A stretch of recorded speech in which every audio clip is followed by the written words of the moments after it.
AO Mecha operational. Welcome aboard. This is Xiao. You are now watching AO Mecha. Make it happen. Good evening and welcome to another episode of AO Mecha Live. My name is Ariel and tonight we have a feature builder episode. As you know, from the intro, what an amazing intro that was. Way to throw back some Starcraft in there. Xiao Yang will be joining us tonight as our feature builder. He is an amazing modeler out in Montreal, here in great old Canada. For those of you guys who are watching, hello to YouTube Live and hello to Facebook Live. Hope you are having a good evening. And for those of you guys watching all the way, say from Philippines, good morning and welcome. So let's see. The first time I met Xiao would probably be 2017 GBWC. I think that's our first interaction. We've had some interactions along the way, and the last time I saw him in person was at GBWC in Montreal 2019. He has participated in judging several competitions along the way, including the Great Canadian Build-Off Event 1. Event 2 is currently on its way. So why don't we go over to the hangar and see what Xiao is saying. Hey, good evening, Xiao. How's it going? Good evening, Ariel. Everything's fine. How about you? Oh, it's a Saturday. It's been a busy day. Obviously preparing for the show and just making sure everything all works. But yeah, very glad to have you here tonight. Thank you for doing the show with us. My pleasure. All right. How was your day? What are you up to? It's been a normal weekend. It's sunny outside, but I'm just staying home and doing my masking and paintings. That's the usual. A modeler, doing his heart through and through. Awesome. So again, I don't want to cut too much out of our time here, but I want to let everybody know who you are. So first questions are like, who is Xiao? What is he about? Maybe you could tell us about your stuff outside the hobby first, and a little bit about your background so people will get to know you better. Okay, so my name is Xiao Yang, and I'm a model maker currently located in Montreal. And I'm a member of local IPMS club, Rokoti and MTM. I'm also a member of the Gundam Montreal. So since I'm here, I just want to I'm served as a judge for GPW 2017 and 2018 for Canadian East, and also participate in judging for some IPMS shows locally in Montreal. And outside of my hobbies, I work in a 3D printing company called Access Prototype, and you can see most of our project later in this show. Yeah, actually, I have it right now. We have the first slide here from your work, and it's very interesting. I didn't know you were into 3D printing, so that is really cool, man. So, do you do the design and the print, or you're just in the design part? Like, which is your department that you could talk about? Obviously. Actually, I work at every department. Oh. So I work as a designer and also work as the finisher, which is we need to do the finishing on all the printout project. Awesome. And from the photos here, I just flipped to the next slide. There's several eye protectors that was printed. I guess this is in response to the current situation for COVID. Yes, since Quebec has the hardest hit in Canada, so our government told me to non-essential work have to lay off. But our work since is we make those face masks, so we stay open for essentials. Like those masks at early stage, you have to 3D print those frames. Oh, really? Yeah. On the later stage, we have the injection contract. So later on, they are all injection plastic, but before that, it's all 3D printed. Wow. Well, thank you for your services. I'm sure the public is definitely benefiting from your products here. Question for this one, though. Do you guys normally print these stuffs, or do you guys print something else in-house? Like, do you guys print a specific thing or various things? Various things. Our area covers from artistic and industrials, but most of the time we do industrial prototypes. Awesome.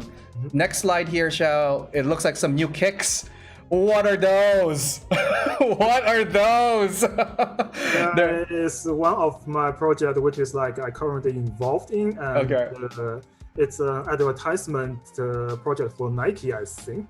Yeah, it's the Nike shoes right now. Very interesting design. So you designed this as well as part of the shoes, or this is like the client has an idea? I scanned the shoes. Ah, There's okay. the big one and the small ones. Yes, the small yes. ones are the real ones, are the actual shoes. So I scanned that one, and we enlarge it so we have the bigger ones on the back. Oh wow, that is really neat. And it looks like here you're using some 3D software as well to map and manipulate the print, right?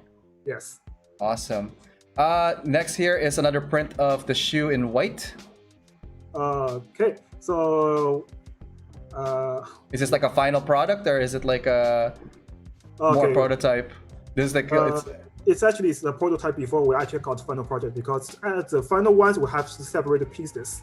Oh. So yeah, if you see in the software, it's like there's different colors. Yes. Yeah, and different colors means that's actually we have to print that section in different pieces. So Wow. in the end, we can paint them separately, then assemble together. So it's safe to say that what you do for a living kind of translates into what you do as a hobby as well. Yeah, it's like kind of reversed. Or the reverse. What you do for the hobby, you bring into the the work. That's awesome. Tell us a little bit about your upbringing. You sent me some photos here from various animes, various model kits and stuff. So you've been a fan of this genre for quite some time now. Yeah. So I grew up in mainland China, and in my childhood, they actually have some lot of Japanese animes like on TV. The current one you see on the screen is my favorite. It's called Hikarian. Basically, it's like they are all trains. Like trains, and they got hit by some sort of energies and then can transform into robots. That's awesome. I grew up with Transformers too, so it's kind of the same same feel.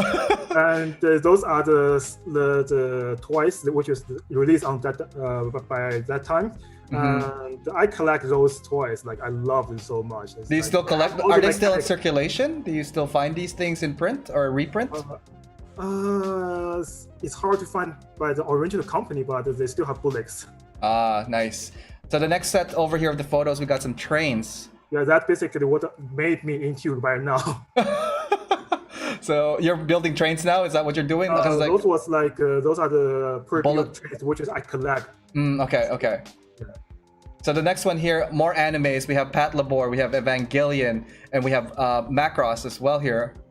Yeah, those are the Mecha anime which I watched back then in China, and I love them so much. Nice. Evangelion, I remember is that I bought their bullet kits. Oh wow! Because in China, we only have bullets like back then, so I basically collect all the Evangelion units. Wow, which one is your favorite, Eva? I think it's Type 0. Oh, okay, all right. The blue one. Right. All right. Let's do a next slide here. We got a couple of Pat Labor kits. Are these some of your earlier kits?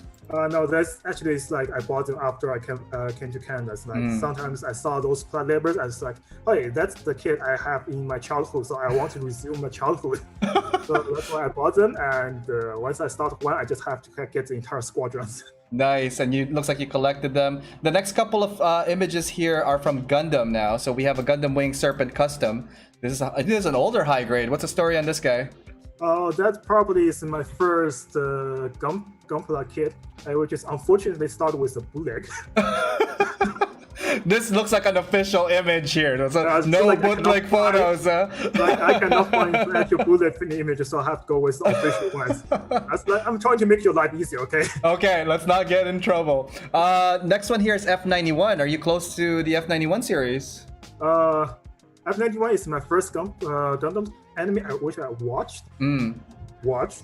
It's like I remember it's in my elementary school. So one of my classmates bring the VCDs, I think. Yeah. And he played in the classrooms. And F91 gave me a really bad memories. There's a scene where I don't know what's the villain's called. This really sounds like small UFO things fly into economies and kill every civilians. Yeah, that brutal things like it traumatized you in a way when you were a kid. Awesome. The next couple of photos here, we have Starcraft. So you're a video gamer. Yeah, you're an OG Starcraft player, aren't you? So that's basically the game I played because I played Gundam mode Starcraft before I played originals. So it's like when I saw those ship designs, like I instantly fell in love with it. It's just like I have no idea what it's made from. I just saw that's the game actual games. Yeah, and I figured out years later. It's like I figured that's the mode. which is your favorite faction though? Terran. Terran because lover. in the game, in Terran, you got the federations, and because the balance is broke in the mode, so the federation got more love than Xiao. Oh man, it's like I also got the nukes as well. So Yeah. awesome. Gundam Seed. What's your relationship with Gundam Seed? This seems interesting. Okay, Gundam Seed basically is my official fell in love with Gundams. So okay. just like because one day I went to my cousin's home and I was looking his magazine about Gundam and I saw the image of Archangel. Oh wow, and then you just fell in love with it. that Archangel reminds me, hey, that's the ship I played from the Starcraft. So Nice. Like that, I thought was the same ship. So, and then I just wanted to do more research. Then I start with Gundam Seed and start watching it. Awesome. Before, I think I rewatched Gundam Seed for like 10 times. Did you watch it dubbed or sub? Because it aired in Canada as well in YTV around a year or so after it got released in Japan, right? The thing is in China's like the Gundam is not on TV, so we have to watch it with DVDs or online, which is like a private site. Yeah. Got it. Let's do a quick round in. There's a lot of activities going on with our live stream audiences here. So hello from Facebook Live. We have Nate He says, hi, an essential worker. You are. So he's saying this is based on your images from earlier on about your work. And Ernest Amoris, Shawnee Boy. All right, so welcome guys to Facebook Live. There's like a few more people watching that. Hi mom, hi dad. They just called me ahead too and they're like, we want to watch your show, so I just want to say hi to them as well. Let's go to YouTube. There's a couple of people here that have questions. Maybe we could do a couple of them right now, Xiao, just to kick things off. But first, let's welcome everybody in YouTube. We have Daniel, we have G Keto, we have Neon Wave, we have Vince, we have Action Man 32, and R13. So some of the question is, what was that? Warcraft? G Keto? Yes, that was Warcraft. That's for the intro. Let's see here. Hi all.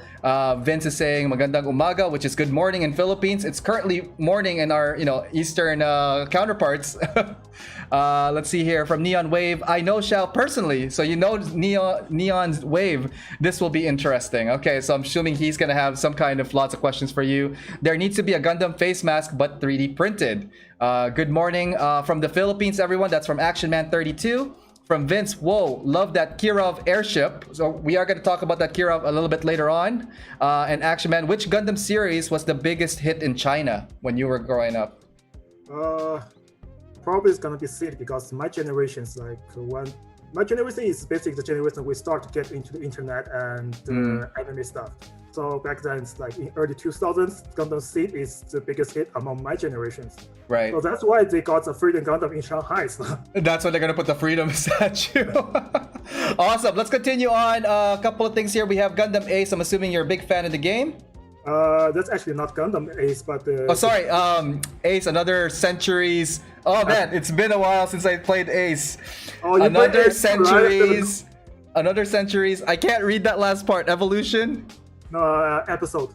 Oh my god, people are judging me now. I am done. This show is done. Let's go home, guys. I remember playing that briefly as well, and there's like a whole bunch of mecha. So you're a big mecha fan, I'm assuming, if you love these types of games. So you play Ace 3 or Ace 2?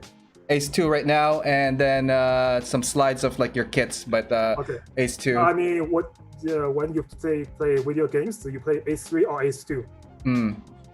Yeah, because I play Ace 3 and that gets me into all other mecha animes now. Nice. All right, let's continue on. We have a couple of shots of your collections. There's some from Gundam Seed, a whole bunch of ships. More ships from the UC Universe line here, and we're gonna get to a lot of these painted versions later on towards the show. We're just gonna go cycle through some of this so we can get started with the actual show and tell of some of your work. This one looks like a couple of your collection of the Gundam Seed, so it is to a testament you do love Gundam Seed, eh? How many ashtrays are there? That's not Astray. That's sorry, Murakami from Gundam Seed. From Disney. Isn't that those the flight type M? Yeah, those the Mobius transform ones in Gundam Seed Destiny. So, Right. This army, yeah. Nice, and also have double O on one side as well, and the two golden ones. Are these 144 scales? Yeah, 144. Right. Nice, and you have your collection obviously in display shelves and all that stuff. You have the Gundam Freedom as well. Good stuff here. Those are my high school collections in China. Did you bring them over, or are they still there? No, it's like I came here with 2 suitcases, so I cannot fit them in the suitcase. Oh my God! When did you arrive to Canada, if you don't mind me asking? It's almost my 10th year in Canada, so it's like 2010. Wow, awesome! I'm glad you stayed, and I'm glad we met, man. MS Igloo. What's with MS Igloo here? Oh, okay, that's basically my favorite Gundam series up to now. Because the first time I saw it, like everything is made by CGs, and all the design work and all the ship design in the shows like looks so realistic, and just like instantly fall in love with that shows. Even nowadays, when I'm doing my models, I still can take reference from the show to do the paintings and the modifications. Yeah, and we have a couple of those images as well once we get to the model kits. Speaking of model kits, there's like IPMS. It looks like in 2019 Capcom you placed here. What's the event and what did you place with? Okay, so in Canada, like I started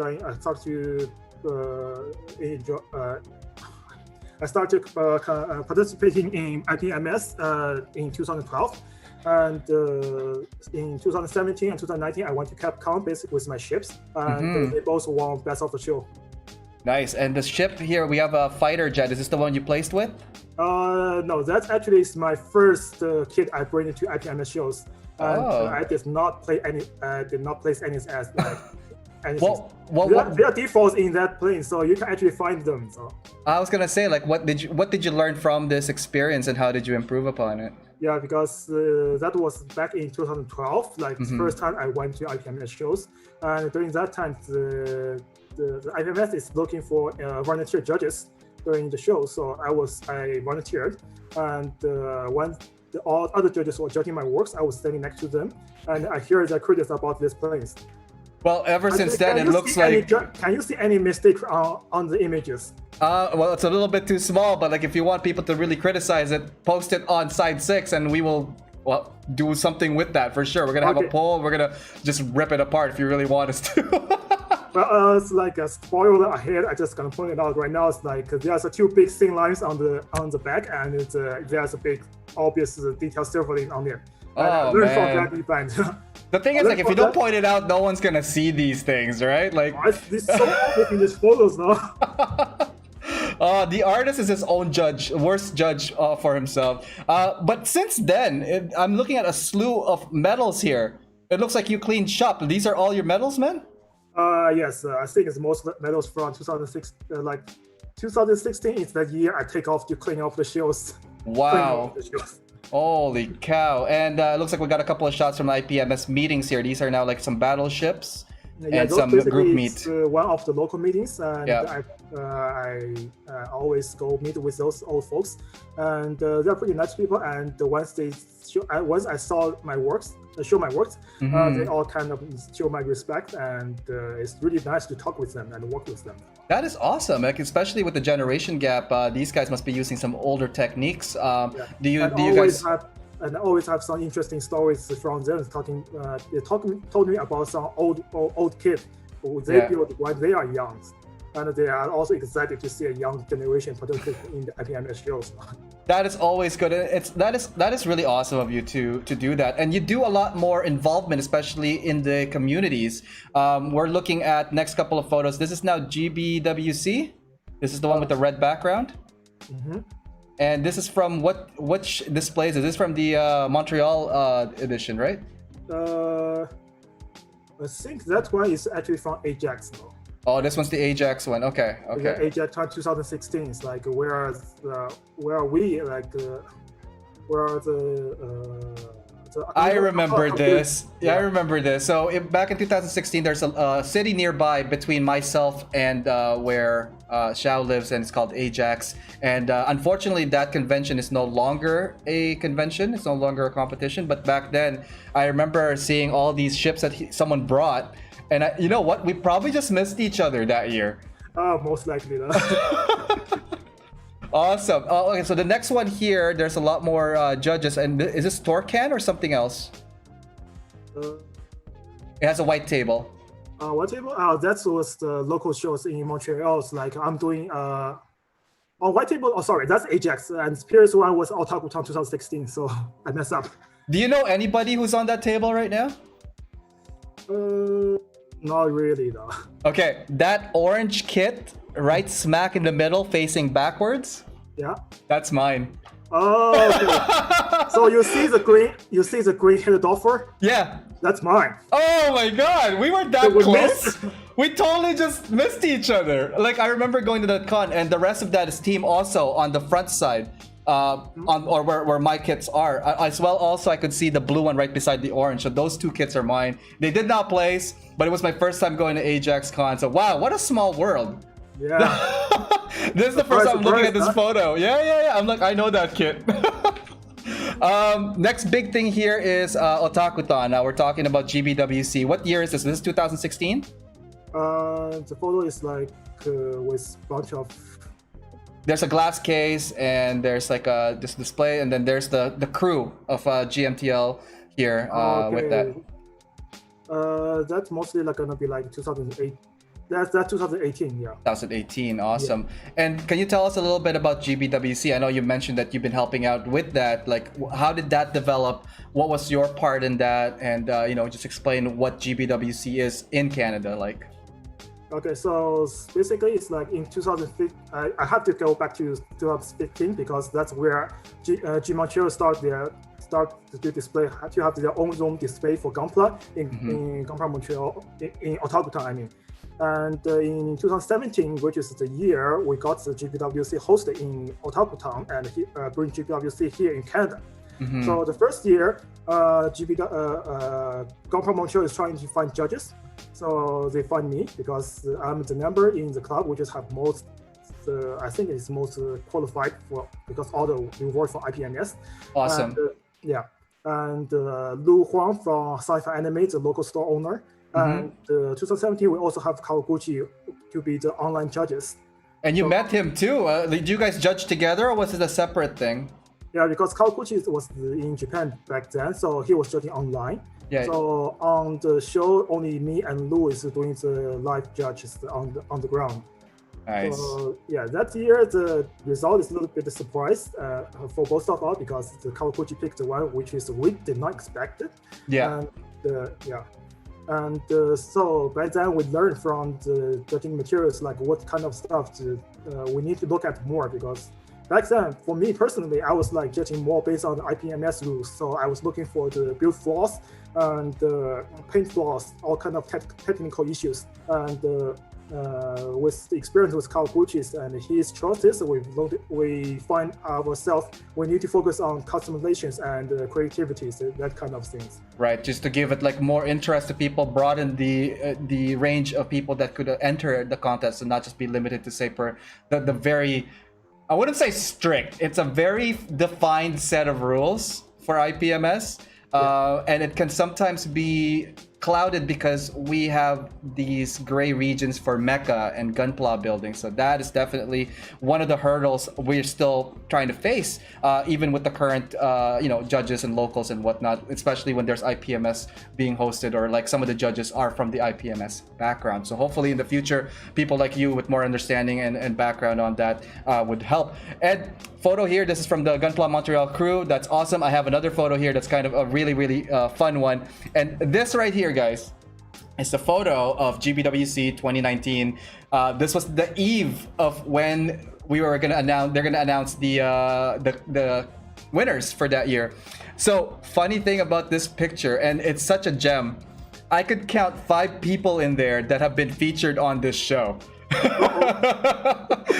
So we have Andrew Hilton Wig, he was here. Simon Lamb, not that long ago. We have Nicholas Tayada Sanchez. He was on the show as our first actual featured builder episode, and he's actually going to be returning in a future episode. So stay tuned to that. What's up, Nico? That's a shout out to you. We have Nate He at the far back over there, and right at the very top right hand corner is Mr. Xiao Yang right here. Yeah, I was like really in the background. Oh my god, but that was so good getting together with the rest of all these fine builders and enthusiasts alike. That was such a good tight. What did you think about that outing, Xiao? It's like fantastic to meet you guys there, especially for all the guys from Toronto. And only chance we have is like meet online. And to be honest, talk in person is like always really good. Our friendship and also to communicate our skills and ideas and all of that. Like just basically talking about everything and anything. That is awesome. Xiao, so with all these talk about community, we're gonna do a quick break. After this, more stuff from Xiao. Stay tuned, check out this video. Hey guys, thanks for tuning in to the stream, and hopefully you guys are enjoying the show so far. I just want to let you guys know about an amazing online community that I'm part of, and it's called Side 6. Here, you will find like-minded modelers and hobbyists who enjoy the mecha and gunpla genre. We encourage posting of whips, projects, and tutorials to help each other move forward in our hobby and in our community. We are always open to new members of all skill levels, so come check us out at facebook.com/groups/side6. We also have an Instagram where we feature members' works, and you can find that at instagram.com/side6_mecha. For all new club information, resources, and news, you could check out our website at www.side6.club. All right, let's get back to the show and see what's going on there. All right, welcome back to the show, guys. And for those who are just joining us tonight, we are joined by Xiao Yang, featured builder of the night. He is from Montreal here in Canada. We're gonna do a quick shout out to everybody on YouTube Live and Facebook Live. Let's go to Facebook Live real quick. Facebook Live, Mo is here and he's remembering Otakuton 2018. Oh God, it's next to the bathroom that year. Hard worker, those guys. And we got some from Simon Lamb. He's giving us ... Hey, what's up, Simon? And from Nate He, Xiao almost got ran over by a car that night. Oh, yeah. What the hell? Oh my god. Okay, so that just shows how much fun an outing is with a whole bunch of modelers talking about modeling, scale modder, gunpla, and just having a good old time. Let's go over to YouTube Live and see what's going on over here. From R13, he's saying, yo, yo, yo. Neon Wave, I wish Ace was available in North America. Neon Wave, Xiao, it's Adam, in case you're wondering who this was. Action Man was just saying, oh, it's the Marasume. That's correct. Even I forgot. I thought it was the M1 Astray. Turns out it's the Marasume. You guys are both correct. R13 is saying, I missed this. Next year again. That was Brian. Brian was also in the shot in there. He's the one that actually provided some of the photos as well for this. Neon Wave. Is that Mo on the top left? Yes, it is. And Ernest. Wow, lots of friends in that photo and such a tight-knit community. You guys are out there in Montreal. Very awesome. Very, very awesome indeed. Okay, why don't we go back to the arena and check out the rest of your photos. One quick note here, I guess some thoughts for the first GBWC in Canada. There are many stories going on 2017 Otakuton, which makes me really want to write something. So I'm assuming you did like a blog post for that year? Yeah, because that was the first year, and to be honest, that year's result is actually out of my expectations and out of many people's expectations. So I thought it's like I need to write something, just like give community a feedback on what's the event actually is, what actually the event is about, and I need to write something just to release myself from all the stress and the unexpected result I got. And also I hear some talks about the event. So I just want to make the clarifications and also to express my grateful and thankfulness to Gunpla Montreal. Awesome. And also, I think that's the first time we actually talk on Facebook, because you're asking me for comments on your on my orange, kit. Yeah. on your orange AXX, right? Yeah, and she's up there actually on the display shelf. So yeah, lots of memories still. All right, let's continue on to the actual builds. We are now in half an hour. Holy cow! Just talking about meeting about this person, lots of background. But like now, let's go check out some of his work here.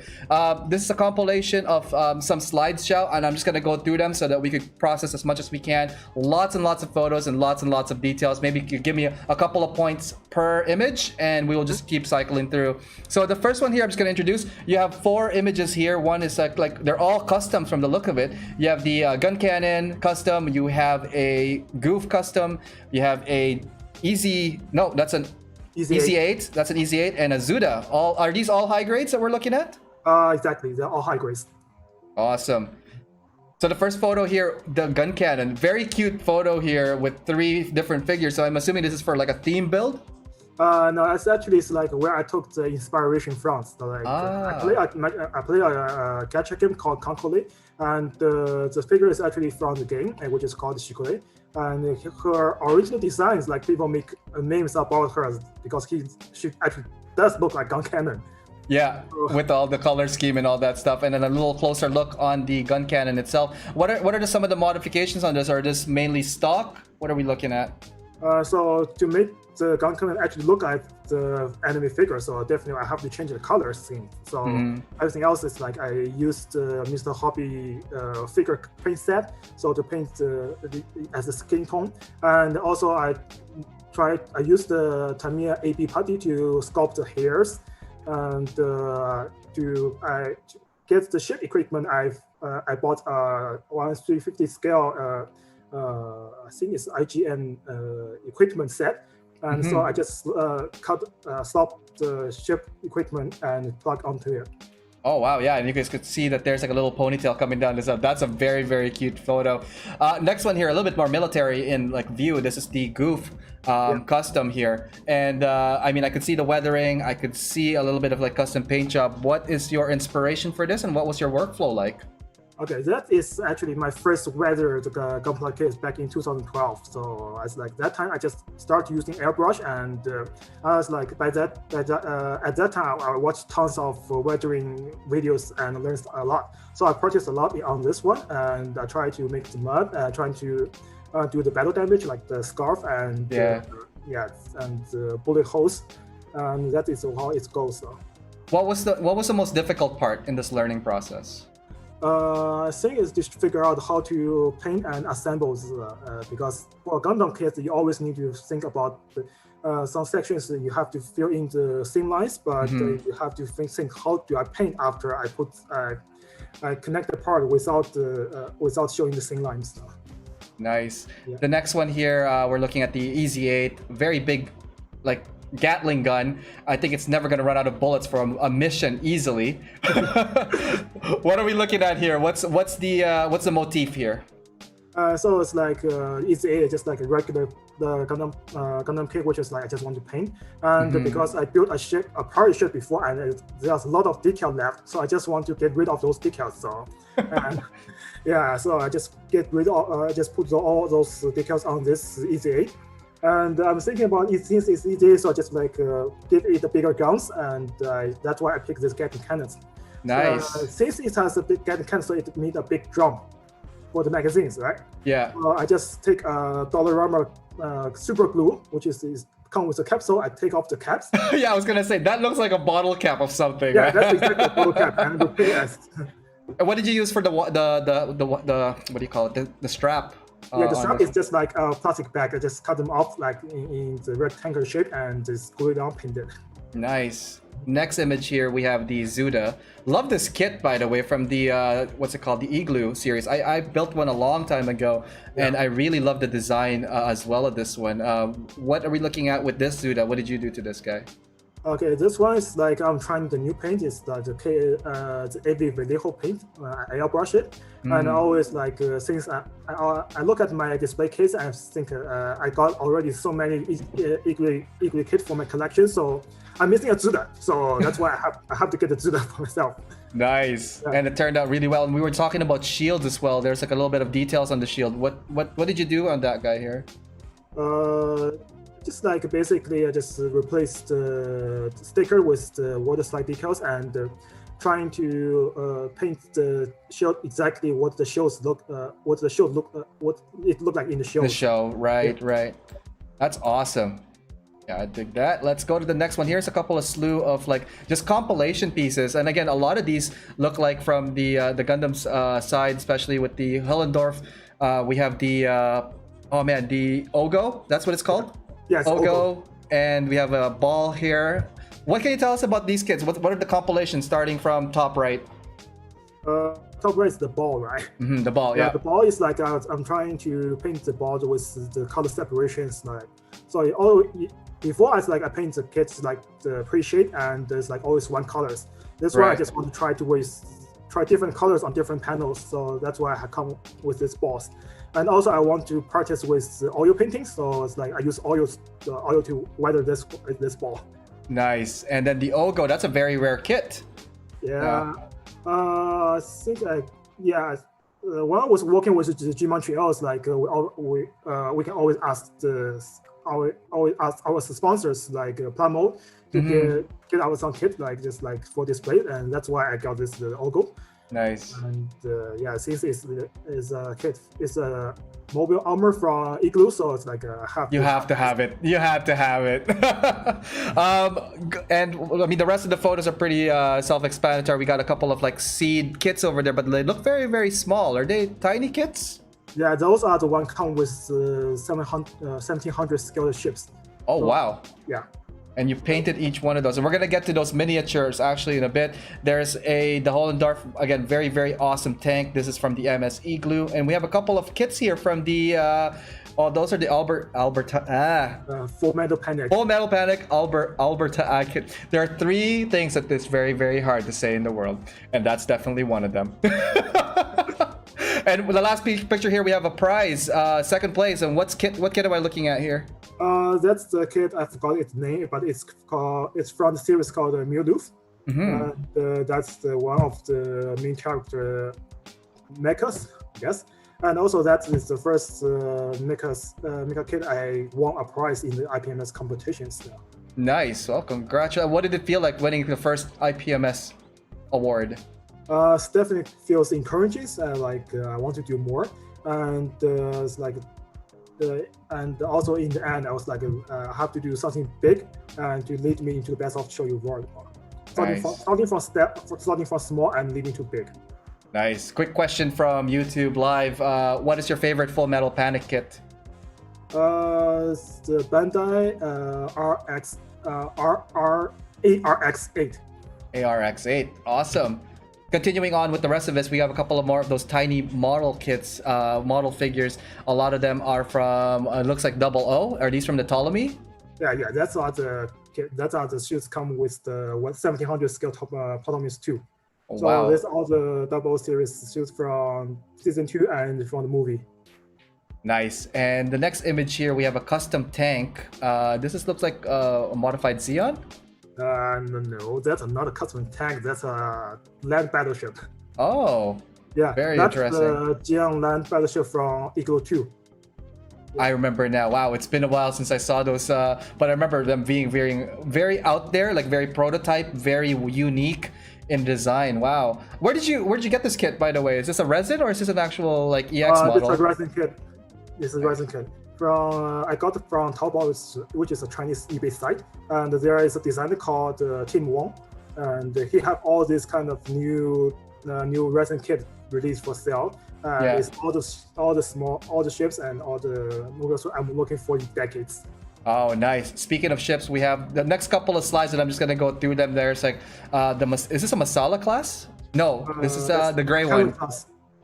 There we go. Can you say that again one more time?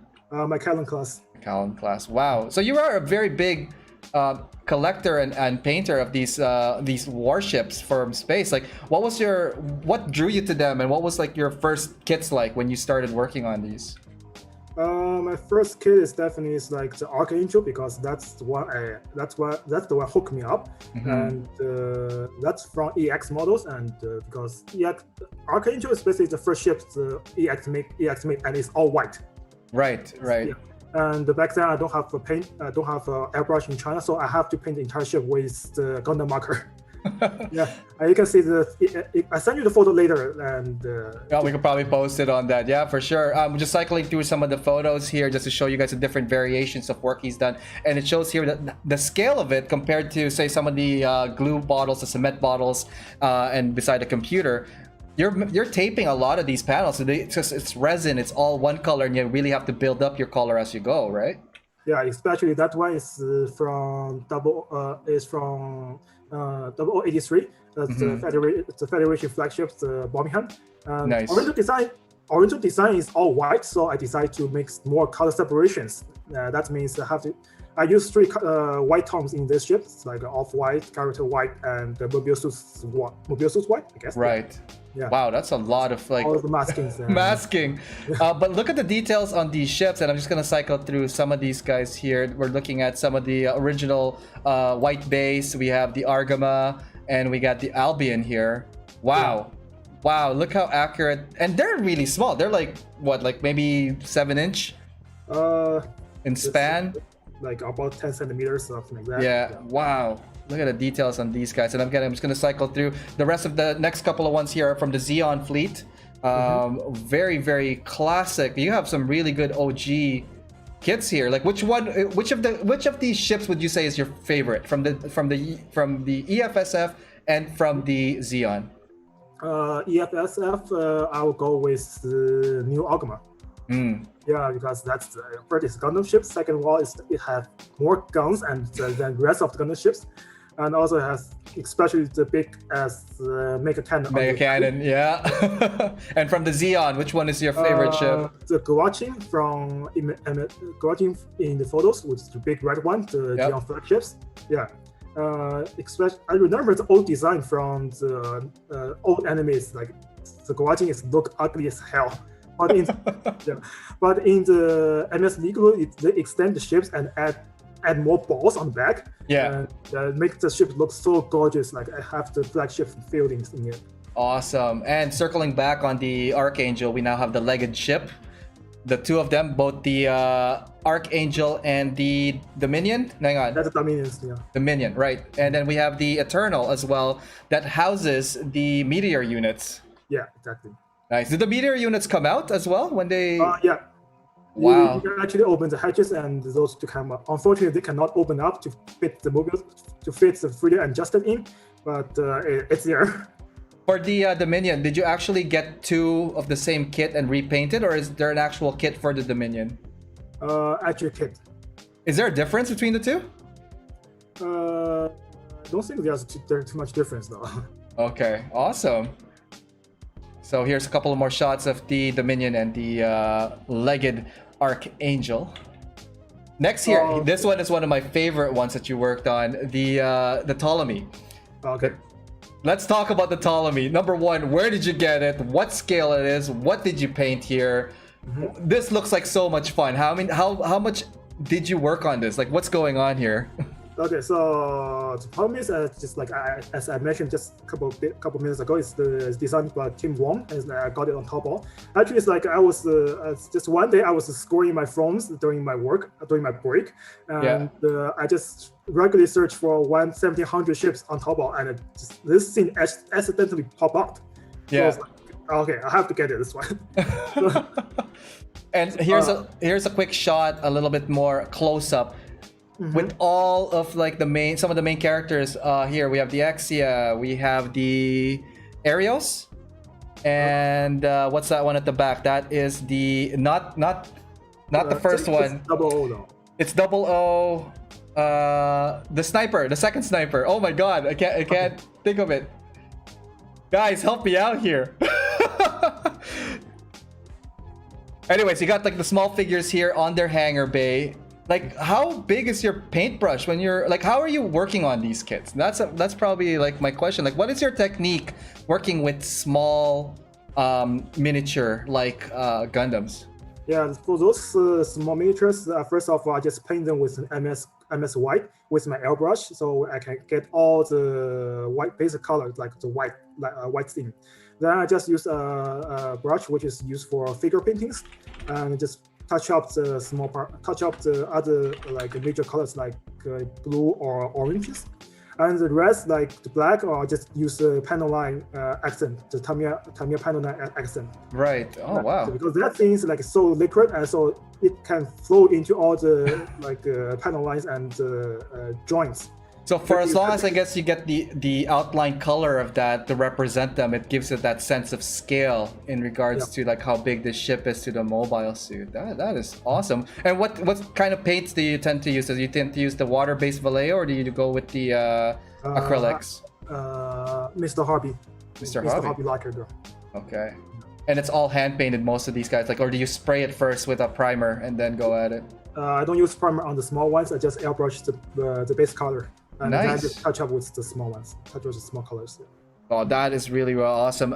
Just a quick thing, a couple of things over to YouTube. They're saying it's Sheridan. Yes, the Sheridan for the green Gundam. I'm like, what's the second sniper? A 00? Oh my god, I am losing it tonight, guys. Quick shout out to YouTube guys here. We have Erwin, Papa No Gunpla in the house. He's saying what's up there. And he's saying hi to the rest of the people. We do have a question over at Facebook. Facebook, what is your favorite MS of all time? That is from Mo. MS all time? Yeah. I'd have to go with Wingsail Custom because Another Century Episode 3. There you go, Mo. And then Nicholas Seada Sanchez, he's saying, what's up? Sorry he's late and he loves those ships. And then Ross, I'm going to get this right. 80, Ross 80. Shout out to you, buddy. He was our feature builder last week. He's also in the show, watching the stream live. Thank you for joining us, guys. And for those who are just joining us, we are here with Xiao Yang. We are going through the rest of Ptolemy.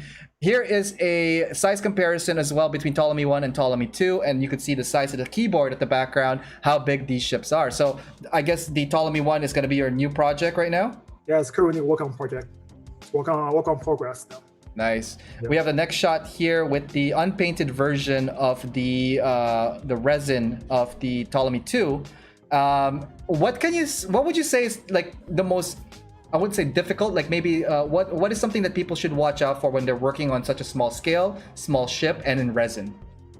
Resin is always, first of all, remember to clean the resin first, because you never know if there is some like mold release remain on the surfaces, or some other dust remain on surfaces, because when you paint it without cleaning the resins, it's going to have a lot of issues. And the second of all, small scales, always be cautious with the small details. Usually some 3D printed resins, they're really easy to break off, and since it's small scale, once it broke off, you will never find it. Ooh. And is there any repair at all when you are, say, you chip or you break it? Like, can you glue it back together? Is there a way to repair it? Glue it back, but it's not. It won't be as solid as before. That's for sure. Yeah. Okay. Well, good to know, guys. Yeah. Also, for resin kit, never expect they will fit well. You always need to do some surgeries to make them fit together.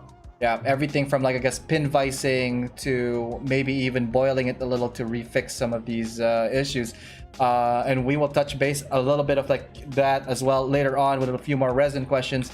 The next one here, we have a purple flying ship. I forgot the name of this one. This was one of those drop ships from the Xeon. Yeah, it's called Gaw.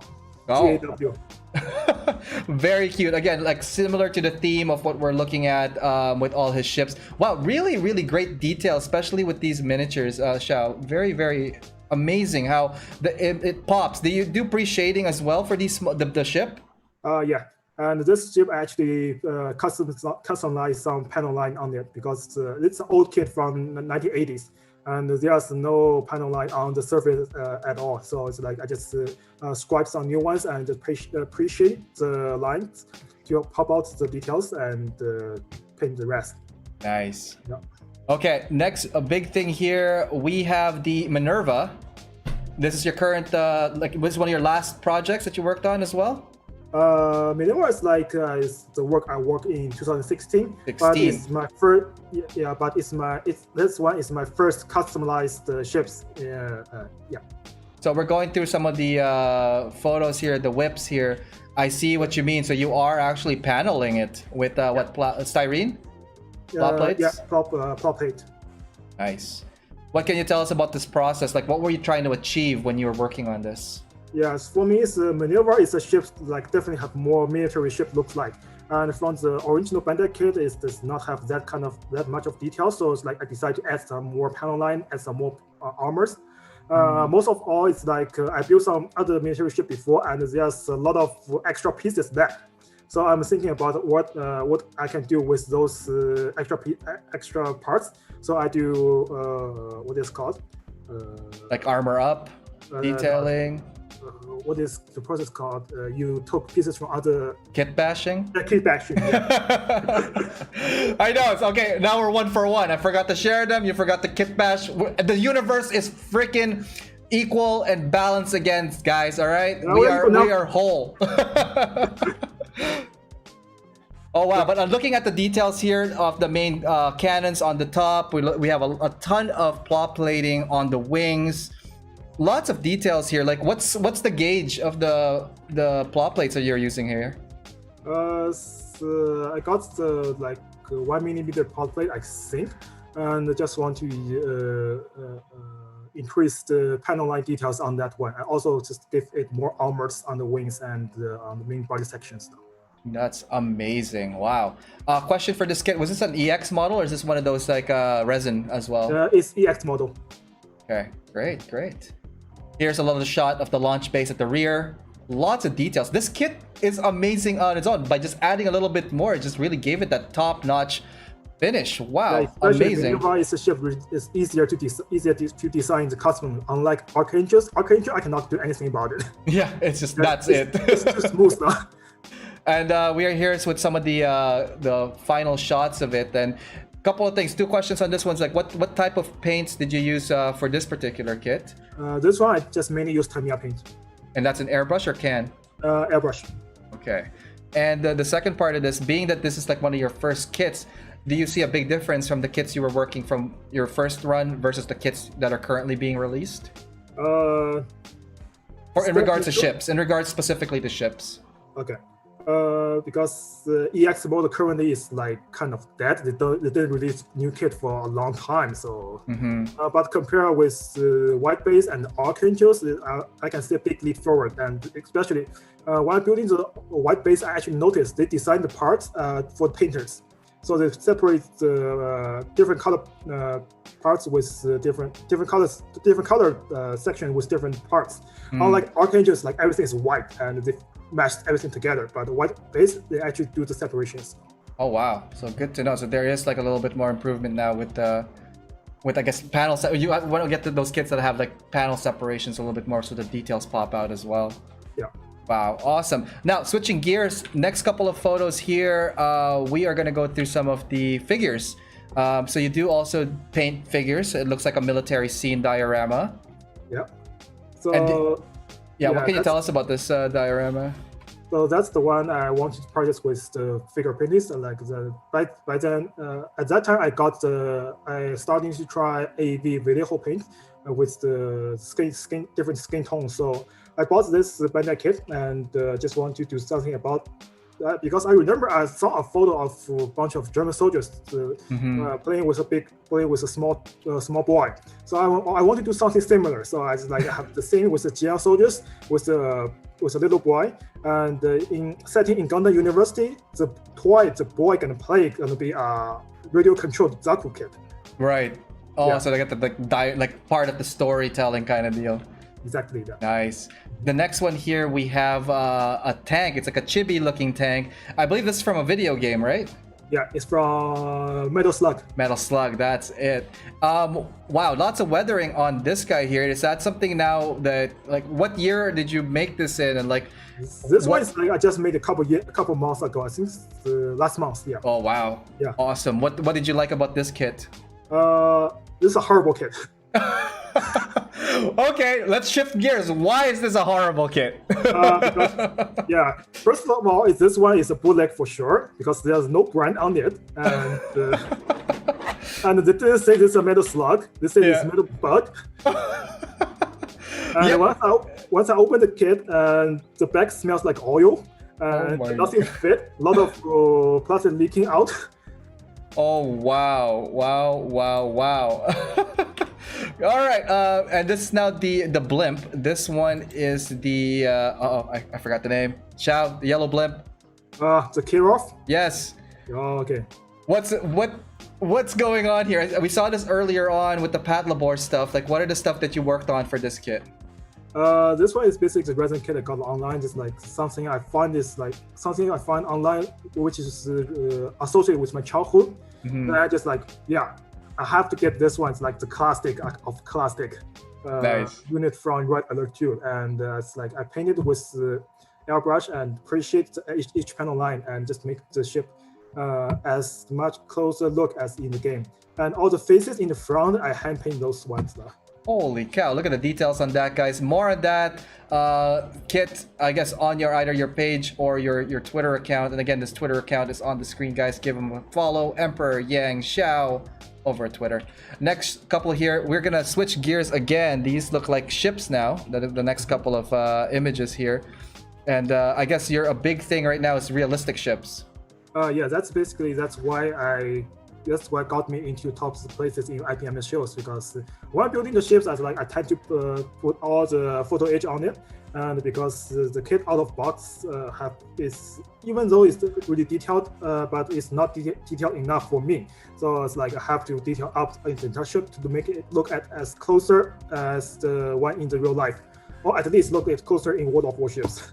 Yeah. Wow. Yeah. Lots of details. And like, I have never personally built a ship before, but I could only imagine like putting all these like tinier pieces that you have to glue. You have to make sure that they're all sturdy. And do you paint them first and then glue, or like do you assemble the whole thing and then hand paint the colors in? It depends on which section you're building now. If you are building, for example, if I'm building the bridges, so I tend to build the entire thing first, then I paint the thing. And if you're doing with the rollings, and I tend to paint the rollings on the photo edge before I cut them off, then I place the rollings on the ships after. Holy cow, look at these details, guys. That is insane. No wonder this guy was taking home all that bacon. This guy is making breakfast in these ships right here. Really, really impressive stuff, man. You mentioned earlier on that you were into trains. The next couple of slides here is a train project. Very nice blue. Really awesome. So that's the trains. Like I saw Aoshima is making a train models, and look at their concept photos. I got really interested because it's got lights, it got interiors. Mm-hmm. So I bought the kit, and I was like really enjoy building the entire process, and which I also learned a lot from this train because I look online for finding the sound from the engines, the images, and this one actually is put sound system in it, so you can actually hear the engine sounds. Oh wow! Yeah. Also, I entered this kit for the Hobby Japan online competitions. I think I won the third place in advanced categories. No way! Is that going to be published in the magazine, or? No, it's online.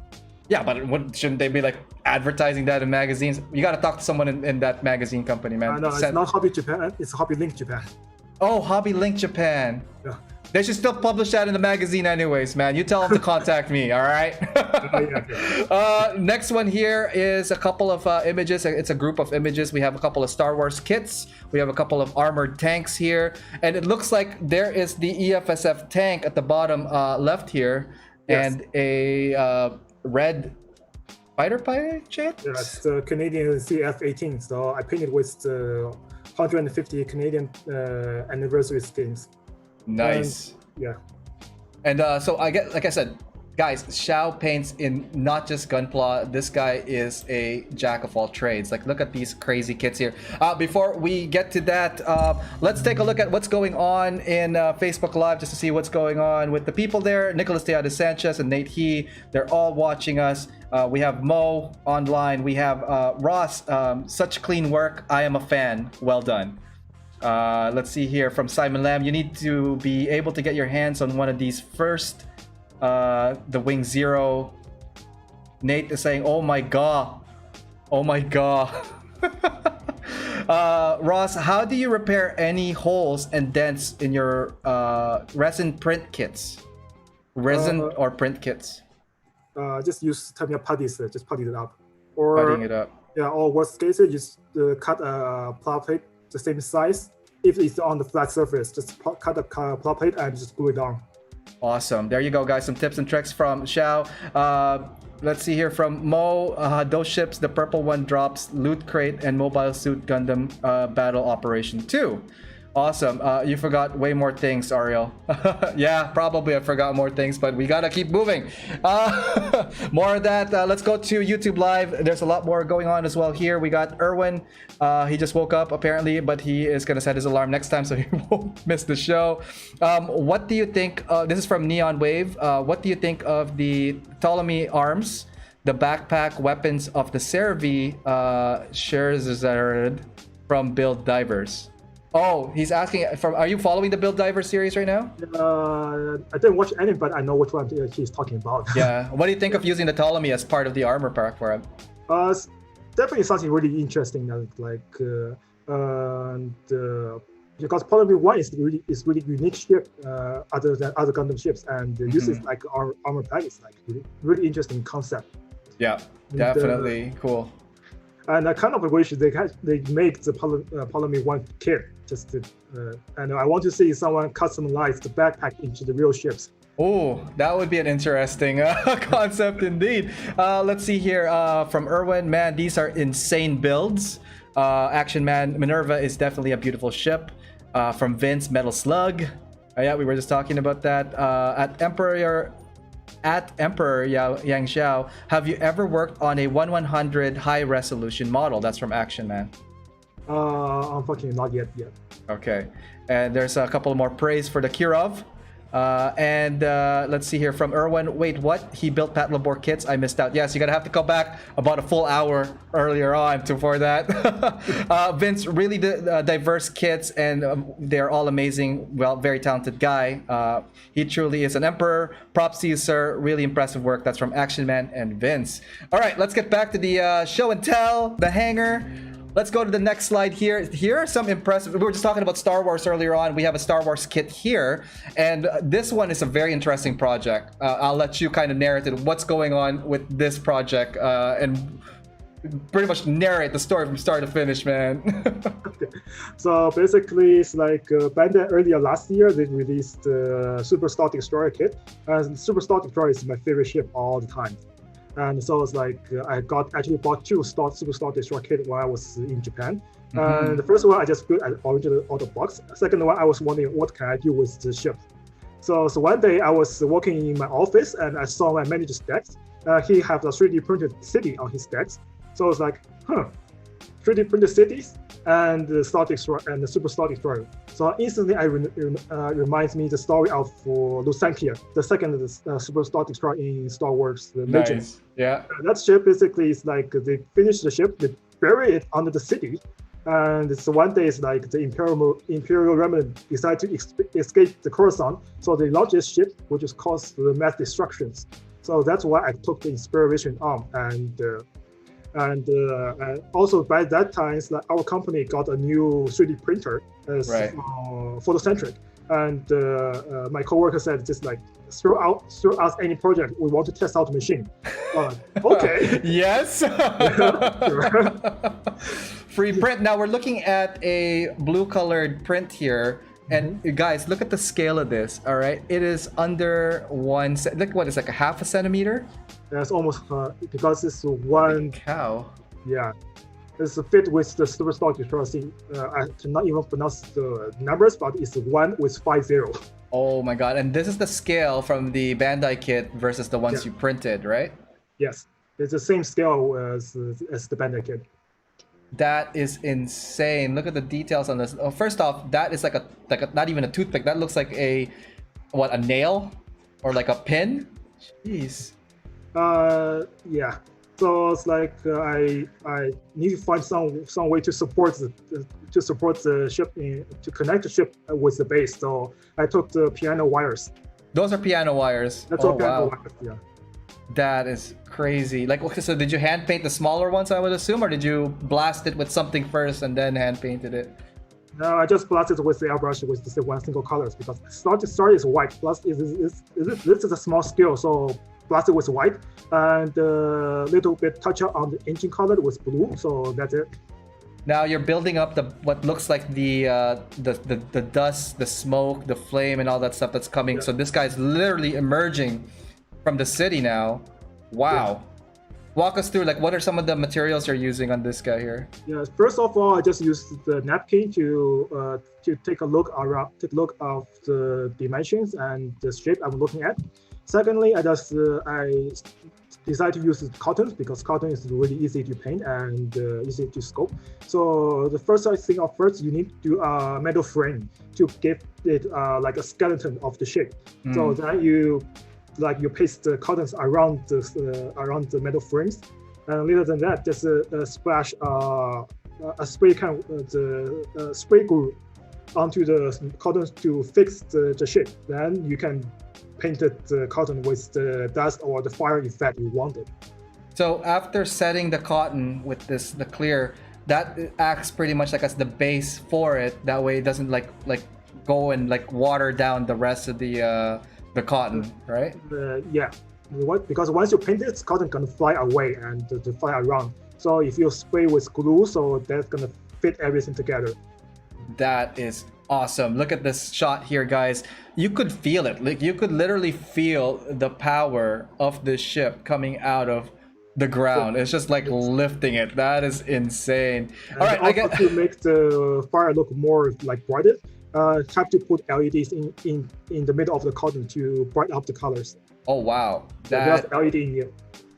So there's LED inside there, right? So if we turn off the lights, there should be a little bit glow, or that's for like. Yeah, exactly. Nice. So because the orange color, if you just do it with the paint, it didn't show all the brightness. So it's like putting an extra 1 or 2 LED inside there. It's bringing out more lights, and it shows more contrast with the fires and the dust. Awesome. See there, guys, give you guys some ideas for your future builds. Speaking of future builds, the next ones are a couple of your current whips.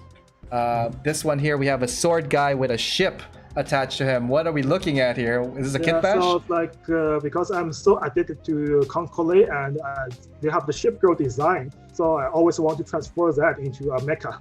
So that's why it's like I'm trying to manipulate how to combine ships into an actual mecha scene. Nice. So I'm trying to figure out how to design this thing.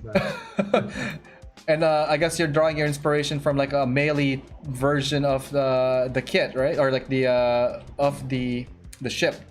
Yeah. With the samurai sword. Awesome. The next one over, we have another resin kit, and looks like there's a Tamiya cement here. This is a ground support for, I can't see.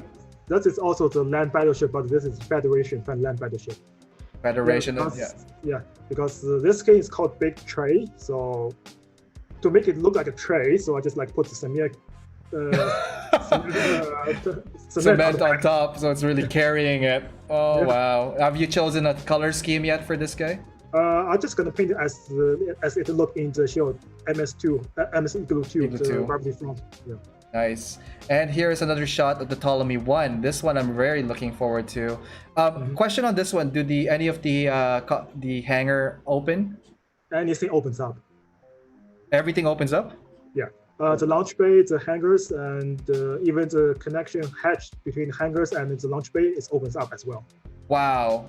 But the thing is, you have to choose one to go with, because like that's what you have to probably glue them in place, or no. I manipulate a way to make it open like freely. Oh wow.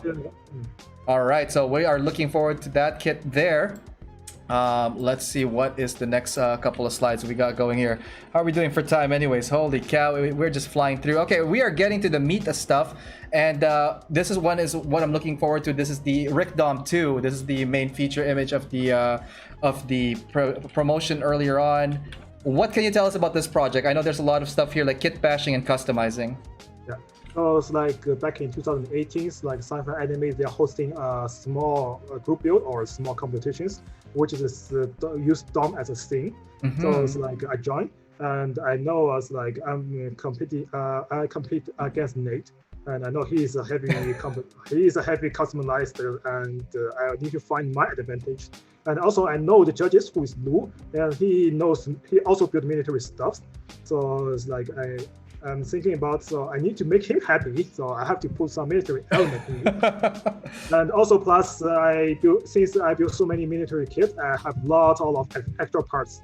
So I want to also get rid of those extra parts and thinking. So it's like I took them out and laid them on tables and figure out which one I can use for this kit. Wow, and look at these details, and they just kind of start blending together once you start pushing and mashing them. Did you have like an idea in your head, like where the weapons are gonna go, what it's gonna hold, where the armor is going? Yeah, so it's like I want to make my dome look like some big cannons and big searchlights. So luckily enough, as like I have an extra searchlight from the French tank, and also for the backpack, and I sacrificed one of my tank models, the Mark II. I took off the gun and smacked it on this table. And also for the backpack, I found myself a lot of extra engine exhaust and fans from pandas or tigers. So I just glue them on it, and to make the backpack look more military look like, and makes the dome feels like a World War II kit, World War II mega suits. Yeah, and it really shows, especially with all these parts and pieces here. And you also have a custom main weapon for this guy. Yeah, so the main weapons is like I want to have it a big gun. So talking about big guns, the first thing comes to my mind is the gun from Evangelion.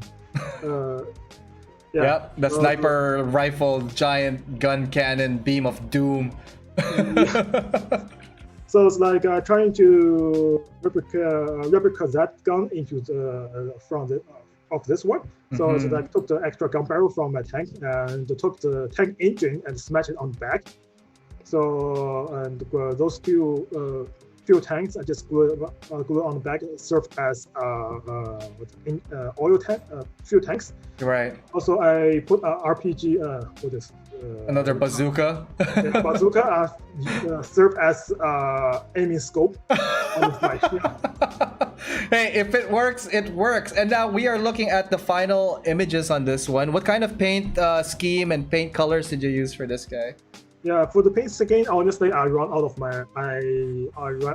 ideas, so I just decided to go with original ones, but make some differences. So because I personally love the camouflage with the rectangular shapes with like the strong contrast colors.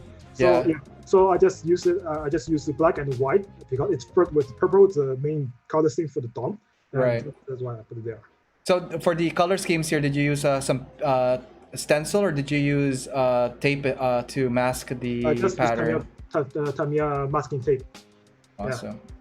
What are some of what is the most memorable part of this build for you? Okay, so there's one because once I finish paintings and post the kit, it looks so boring. I don't know why. Because you don't have a base. That's what it is. Shout out to Simon. Just kidding. I'm just kidding. Not that. But actually, then I figured out I didn't put any decals on it. Oh, really? Yeah. Did you just run out of time, or did you just like didn't have any? Just like right after I paint, I just find it's boring. So before I put on decals, I find it boring. And after actually I put the decals on it, I just find it brings out so much details on it. That is awesome. Yeah, and you can guys see now the details here. We have like some weathering, we have some highlights, we have some decals here. Lots of like dents and damages on the corners of the metal. Really good stuff, yeah. Yeah, which is I want to point out is like the decals sometimes really brings out the details as well. And like you gotta also keep in mind the scale of it. Like you can't have like this giant gash of detail because like this is a 1/100 scale per se. But if it's a kit bash from a judge's perspective, does that matter at that point? If it's like kind of mix and matches? That actually matters. Since you're roasting Simon, so I'm just gonna roast him as well. So last year at Otaku Towns, I remember it's like Kawaguchi was judging Simon's work of that giant Psycho Gundam. Right. And Kawaguchi placed him at the second at first. So I went in there and asked him why. And Kawaguchi said, first of all, he saw mistake. Second, he showed me the paints on the chest. And he said those paints are off scale. And that's why it's like actually scales matters for the look of the suit.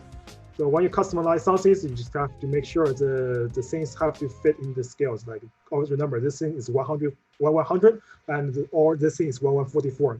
And what does the pin look like in 1144, and what does the pin look like in 1100? That's correct. All right, guys, we are gonna do a quick break. We will be back with more of Xiao, and we're gonna be talking about a quick lesson on a project he worked on that's gonna be up after this video. So stay tuned. Hey, what's up, guys? It's Ariel from AO Mecha. I just want to let you guys know about all my other social media outlets if you haven't had a chance to check them out at facebook.com/AOMecha, on YouTube, youtube.com/AOMecha, on Instagram, instagram.com/AO_Mecha, on Twitter, @AO_Mecha, and on Discord, fairly new. That one is AO_Mecha, #3414. Anyways, hope to hear from you guys through any of those platforms. Feel free to DM me or PM me, as well as emailing me. My email is aomecha.info@gmail.com. Just want to let you guys know that this episode is brought to you by USA Gundam Store. Please check them out, www.usagundamstore.com, and save on your purchases when you use my discount code AOMecha10. All right, let's get back to the show and see what's going on there. Guys, welcome back to the show, and for you guys that are just tuning in, we are here joined by Xiao Yang, builder extraordinaire. Lots of projects, lots of tiny little details on these ships. Man, this guy is just all around awesome. Let's do a quick check on what is going on. Let's start with YouTube from EK's desk. Those are crazy dope work, man. Vince, the heart attack when those slip your fingers. And he's talking about the tiny pieces. Let's see here. Action Man at Xiao Yang. Have you also worked on the Savior Gundam from Seed Destiny? Savior? I remember I built one out of boxes when I was in high school, but since after I came to Canada, I didn't touch any one of those. Awesome. Okay. And from Neon Wave, I need to get back to my backlog so I can finish and start my customs for now. Let's take a look at what's going on with Facebook Live. Facebook Live here, we have Luis joining us, and he's saying he's distracted by that pink thing behind me. Oh, this guy, my co-host? That's Leech. Leak, that's Leak over there. He's saying hi. And from Ross, my god, that Star Destroyer. I think he just blew his mind with that one. So good stuff, Xiao, on that. Next couple of slides here, we are nearing obviously end of our program, but a couple of things we want to talk about here is your Zaku, and maybe walk us through some of the techniques you used. This is part of the lessons and tips from Xiao. So that Zaku 2 is the presentation kit I gave about paintings I have in Otaku Town 2017, I guess. Okay. So the first step while painting the kit, I always appreciate it first. At that time, I appreciate my kit every time, but later on, I just find that maybe not really necessary, since I have to post shade it afterwards. So for my paint, I always use three color tones. So one is the base color, and the second one is the lighter version, and third one is the darker version. So it's gonna give the kit like it's bring out contrast for the kit, for the panel and for the parts. And the next one here looks like your colors, right? Yeah. So it can have the color tone from light to the darker. So you pre-shade first, and then you do multiple gradation of color after that? Yeah, exactly. But pre-shade first with the black and white, I find it's not really necessary right now, because I always need the different shade tones gonna override the pre-shading. So nowadays I just do the three different color tones. That's it. And because when you paint it, it's better to give it more contrast, because when you do the weathering stuff, when you start the weathering, it's gonna cover a lot with the original colors. So it's better to have the strong contrast at first. Then when you're weathering it, you won't fade it out too much. Right. Yeah. The next one here is a picture of the rounded shield. Okay, rounded shield is like I'm trying to create what is called the casting effect on that shoulder. With Tamiya surfacer. Yeah. So basically, you just like apply the surfacer on the surface, and then you use an old brush, and then you just smash on it. So it's pretty much like lathing it, like almost like giving it that texture. And you just paint directly on this. You didn't pre-shade this particular one, right? I just the same step as before. Awesome. So here's a back shot of the Zaku. Do you have any pointers here to make sure that people watch out for? Right now it's like just like everything before it's weathering, and just make sure it's like everything goes well. There's nothing much to see here, and yeah. Okay, so we have now the waist area. It looks like you did some actual rusting and weathering effect here as well, right? That was like I did the chipping effect with my sponge. So basically, what you do is like you paint, you take a sponge, and see if I have it here, like this kind of sponge. Just tear it off, and you just dip into the paint. For the chipping paint, I use Tamiya dark iron, and yeah. So what's dipping the paint and just make it, try to dry it, and then you just like attach onto the surface like gently. Then you can have those kind of chipping effect. So also it's better to give it the second tone of the chippings, like with a different lighter color. That process you can do it with the brush, or you can do it in reverse way. So it's like you chip with the lighter color first, then you go with the darker ones on top of the lighter color. And then you also have some streaking here. Do you use some kind of like the watered down solutions for this? This one I have a product from Nick, which is like this. Yeah, this is the design. This is the color design for those strings. So what you do is you take a brush and then you just brush on the surface. After that, then you use a thinner, or what is called enamel odorless thinner. This one. Oh, okay. Yeah, just to like make it run a little bit more. To use it as the blender to blend off to make the streakings, like the soft edges. Yeah. Wow. And you're using tiny brushes, I'm assuming, for this. Actually, no. It's like for the edge streak, when you apply the streaks, you can use a mid-size or tiny brushes, like do a vertical drop. Oh, so you just let it run on its own? Wow. No, just like draw a small line. Line, yeah. And then you use flat top brushes for blending. Ah, got it. Because you're doing like this. So the flat top brushes is gonna be like gonna have more smooth rotations like that. Nice.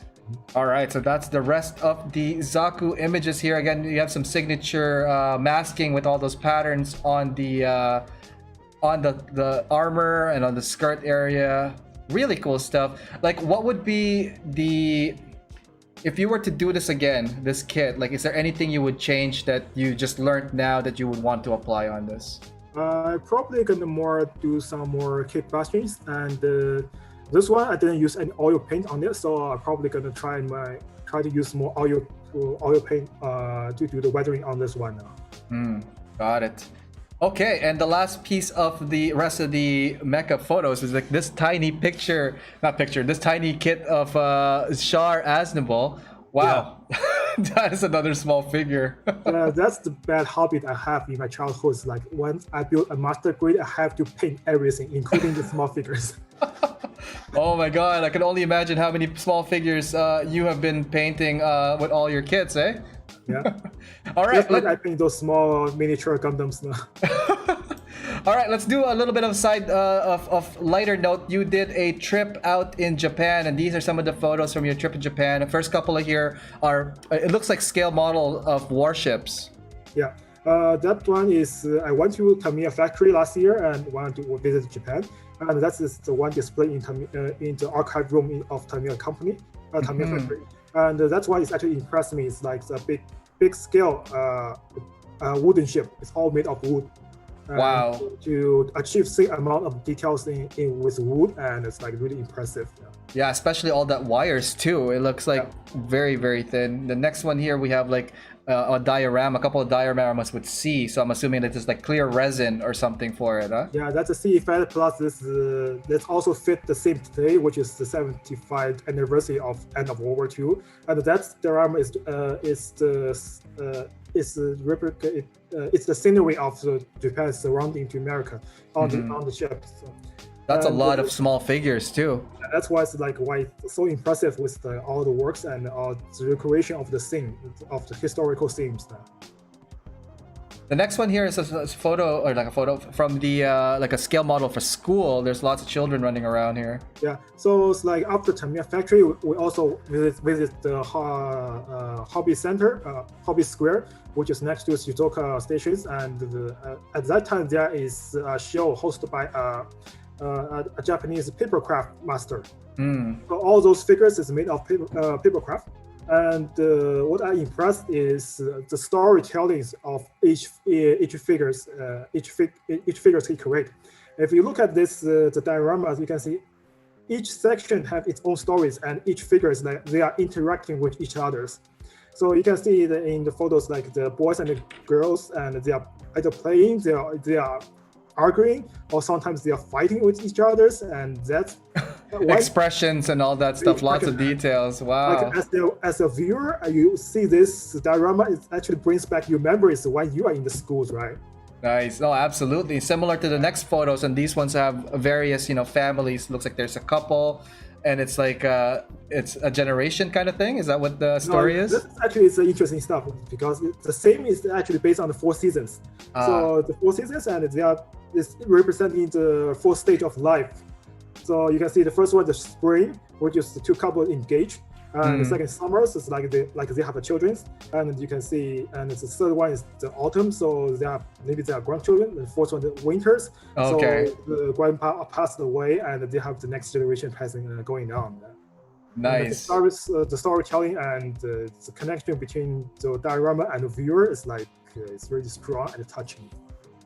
Lots and lots of details. I'm just cycling through. Sorry, let's see. Wow, the details on the trees too are very, very impressive. What impressed me the most is the chair. Once you look at the chair with different seasons, they actually got weathered little by little and more and more. So you can wow. You look at the spring, it's like a completely new chair, and for summer it starts to tear off the colors. The autumn is like color getting faded brown, and then by winter time it's like very dull looking tree. Awesome.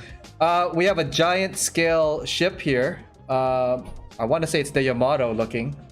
That's the only answer you got. You are correct by far. Oh, it is the Yamato. Okay. It's the Yamato. So it's like shipbuilders that have to go to who are interested in naval history. So I have to visit this museum. It's called Yamato Museum.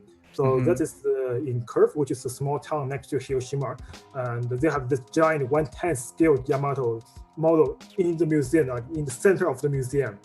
Wow. It's just like you go there, just for taking reference, and just amazed by the amount of details and the amount of historical accuracy it present on these ship models. There's no people though on the ship though. Like minifigures. It's all just like the ship and the hull and all that. So like for everybody that has gone to Japan and took photos of the statues, so did you touch it? I cannot. It's like I wish I could. Okay, next here, this is the photo again. We've seen this from previous feature builders that have gone to Japan, and this is one of those like that famous foreshortening Exia image. What did you think about this? Why did you take this photo, and why did you want to share it? Yeah, because I was really impressed by the way he created dioramas, like the angle he chooses, like from like the closer is big and from far is small. You can see that angles. Like when you're creating a diorama, you need to treat yourself as a director of a movie or TV shows, and then you need to decide which angle of camera set you want for each frame. And that is the amazing camera shot from that when he created these dioramas. And for me, it's like personally, I look really closer at like how the detail, what details he have on the basis, and what kind of kickback he have, or what kind of stuff he scratch built it for that base.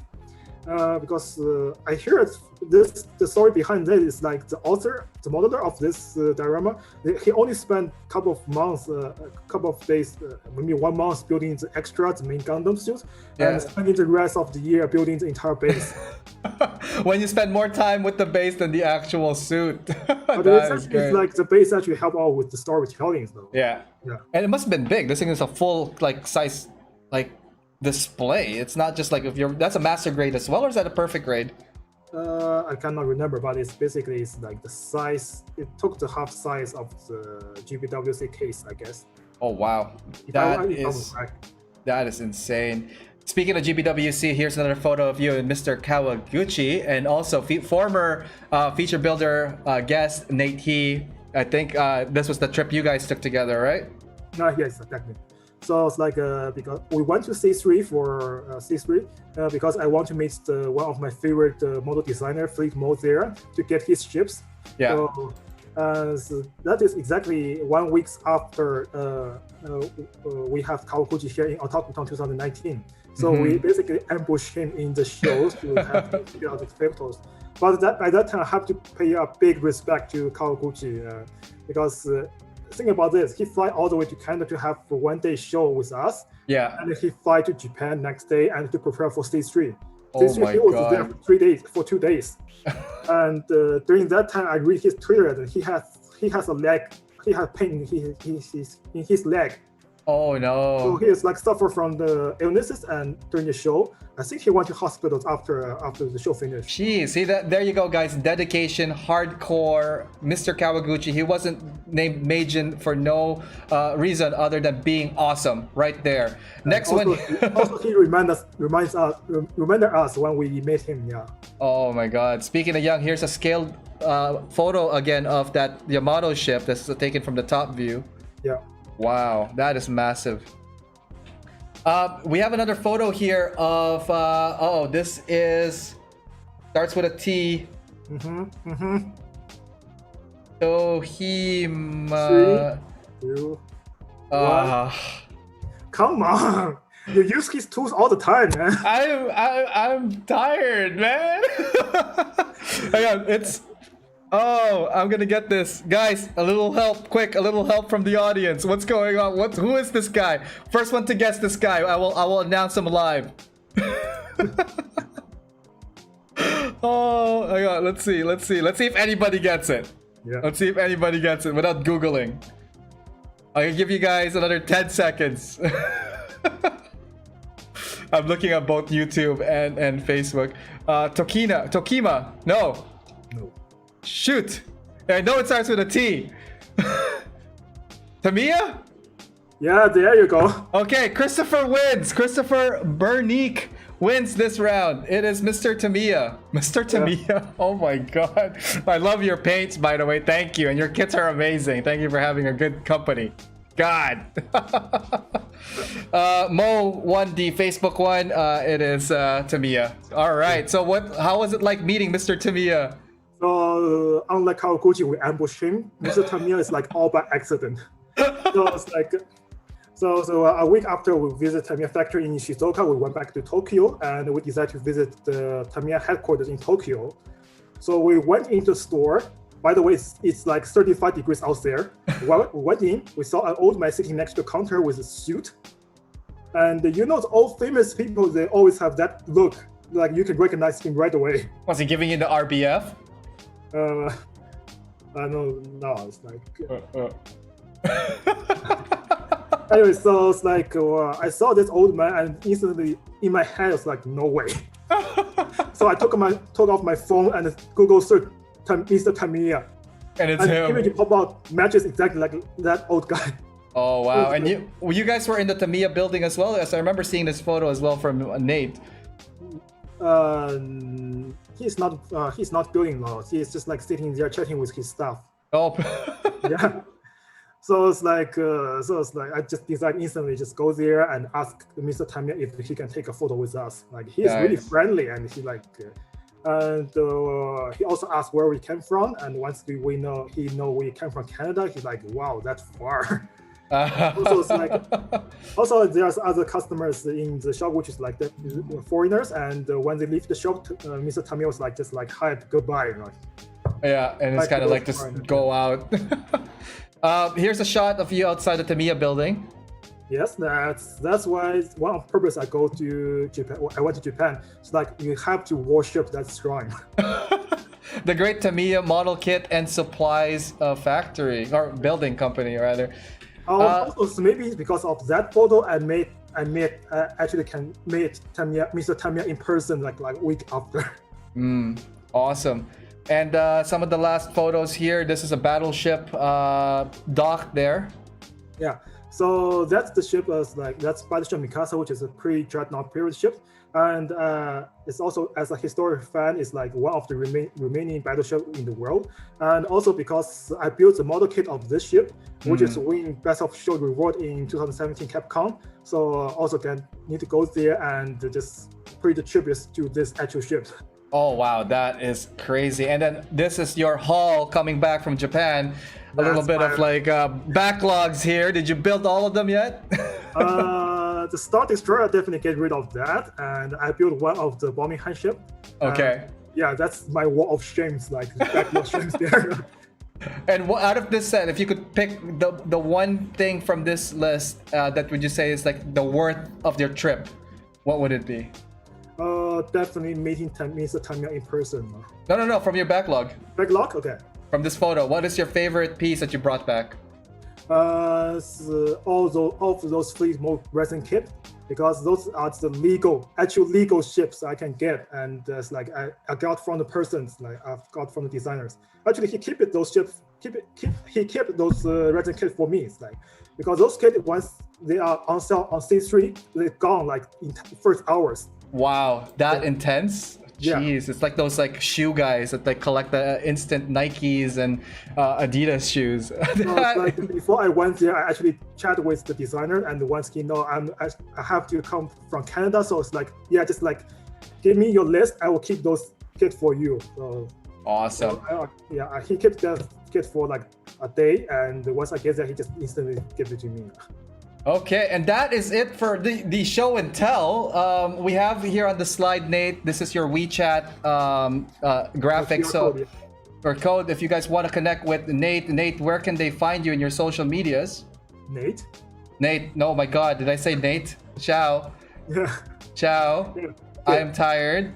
We were just talking about Tamiya, and the last photo I saw was like, oh, isn't that Nate? Yep, it's Nate. Okay. Okay, now you're Nate. There we go. Oh my God, that was my woohoo.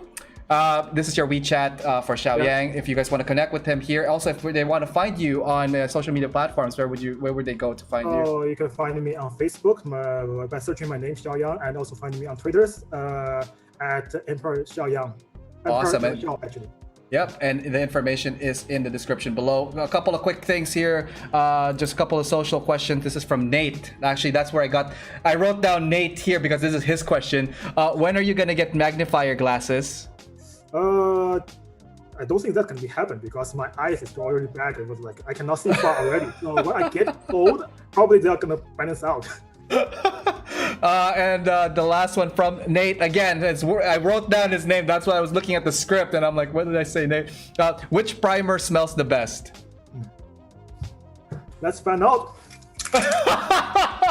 What is he doing? Oh my God! Did he just like? Are you smelling primer right now? This is live TV. Yep. Yeah, Tamiya smells stronger, yeah. There you have it. Tamiya smells stronger. Nate, your questions are just crazy for him. I don't even know why. Why would you ask him that? That is crazy. Okay, Xiao, thank you so much for coming into the show, doing this. I know it was kind of a bit last minute for our setup, but I had a blast with this show. Really would love to have you back again in future episodes. I'm sure you have a lot more stories that you have not shared. And again, very much thank you for coming. That's like my appreciations and thank you for all your work again. Awesome. Do you have any final words for our YouTubers? And actually, before we do the final word, let's do a quick look at the comments here. So, Neon Wave, I miss Japan. G Keto, what the heck? Neon Wave, Xiao, if you die from huffing primer, I call dibs on all your kits. From Nate, he is probably LMAOing. And Ernest, he's laughing and such a troll. Wow, Xiao, like, what a guess, guys. What a guess. What are the final thoughts and words you want to partake to our audiences that tuned in tonight? Yeah, and first of all, thank you, Ariel, for hosting me, and also watch AO Mecha live for Monday, Wednesday, and Thursday on 9 p.m. Eastern Standard Time. Awesome. There you go, guys. Guys, let's give it a round of applause for Xiao Yang. Thank you very much for tuning in, and we'll say goodnight for now. All right. Bye. Bye. All right, so that is Xiao Yang, guys. What an amazing builder. Well-rounded, lots and lots of kits. There were so many more kits that we had to actually trim down from the photos. Like we were like at somewhere really high. He has so much more to show you guys, and please follow him on his social media platforms. Again, big thank you to everybody watching at YouTube Live and Facebook Live. AO Mecha live streams Mondays, Wednesdays, and Saturdays 9 p.m. EST. This Monday coming up, we have a new backlog builder episode. We're going to be building something live. I don't know what that is yet, but I will do the announcements on Sunday or Monday morning for that. For those of you guys that are tuning in as your first time, don't forget to hit that like and subscribe button to help me grow this channel. I really much appreciate all your support and help for everyone that has attended. Again, guys, hope you guys are having a good Saturday night. I can't wait to see and talk with you guys again in the next new streams. But again, till next time, hope you guys are having a good one. We'll talk to you then. Cheers.